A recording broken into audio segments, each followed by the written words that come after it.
اور اگر یہی شرک کی تعریف ہے تو بہت سے کام تو تم بھی کرتے ہو جو غیر مسلم بھی کرتا ہے. مثال کے طور پہ تم روزہ رکھتے ہو, وہ اپواس رکھتا ہے, تو اب تم روزہ رکھنا چھوڑ دو.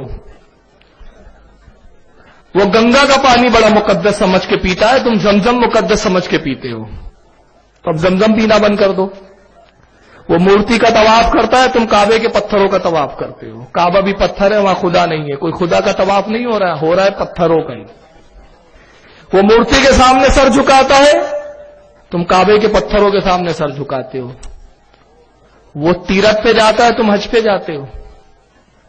وہ کہتا ہے تیرت کرو تو پورے گناہ دھل جاتے ہیں, انسان پاک ہو جاتا ہے, اور تم کہتے حج کر لو تو سارے گناہ دھل جاتے ہیں, انسان پاک ہو جاتا ہے.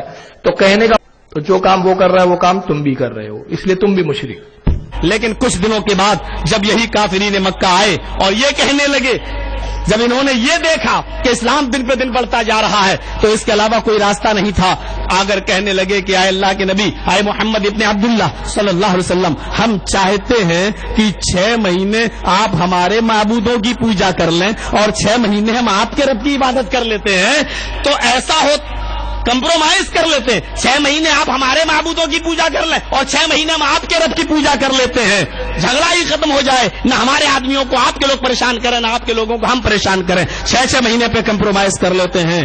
اس موقع پر یہ آیتیں نازل ہوتی ہیں اور 2 ٹوک اللہ کے نبی یہ کہہ دیتے ہیں, قل یا ایھا الکافرون, آئے نبی کہہ دو کہ آئے کافرو, لا اعبد ما تعبدون, لا اعبد ما تعبدون, میں ان کی عبادت نہیں کرتا جن کی عبادت تم کرتے ہو, ولا انتم عابدون ما اعبد, اور تم بھی اس خدا کی, اس رب کی پوجا نہیں کرتے ہو جس کی ہم کرتے ہیں.